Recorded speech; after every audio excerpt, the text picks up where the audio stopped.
पौष माह के कृष्ण पक्ष की एकादशी को सफला एकादशी के नाम से जाना जाता है। इस बार एकादशी तिथि का प्रारंभ 14 दिसंबर 2025 की शाम को 6:50 से हो जाएगा, जो कि 15 दिसंबर 2025 सोमवार की रात को 9:21 पर एकादशी तिथि समाप्त हो जाएगी। सूर्योदय व्यापिनी द्वादशी युक्त शुद्ध हरिवासर सफला एकादशी का जो व्रत है वो 15 दिसंबर 2025 सोमवार के दिन ही रहेगा।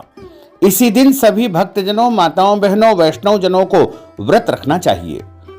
और इस व्रत का पारना का अर्थ होता है व्रत खोलने का दिन या व्रत खोलने का समय, जो कि 16 दिसंबर 2025 मंगलवार की सुबह 7:22 से लेकर के 9:22 तक व्रत का पारना कर लेना चाहिए, यानी व्रत को खोल लेना चाहिए। अगले दिन कोई और व्रत हो, जैसे प्रदोष का व्रत या अन्य कोई भी व्रत हो, तो आप फल, जल या फलाहारी वस्तु से व्रत का पारना कर सकते हैं। दशमी तिथि के सभी नियमों का पालन आपको 14 दिसंबर 2025 रविवार को करना है तथा एकादशी का व्रत 15 दिसंबर 2025 सोमवार को रखना है।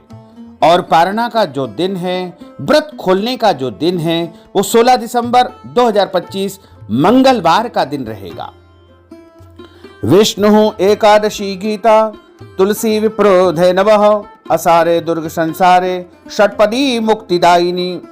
भगवान श्री हरि विष्णु जी का पूजन करना, एकादशी का व्रत रखना, गीता जी का पाठ करना, तुलसी जी का पूजन एवं दर्शन करना, ब्राह्मण देवताओं की सेवा करना, दान करना, भोजन करवाना तथा गौ माता की रक्षा और सेवा करना, ये 6 कार्य हमारे शास्त्रों में बहुत ही कठिन बताए गए हैं और भव सागर से पार करने हेतु मोक्षदायक ये 6 कर्म बताए गए हैं।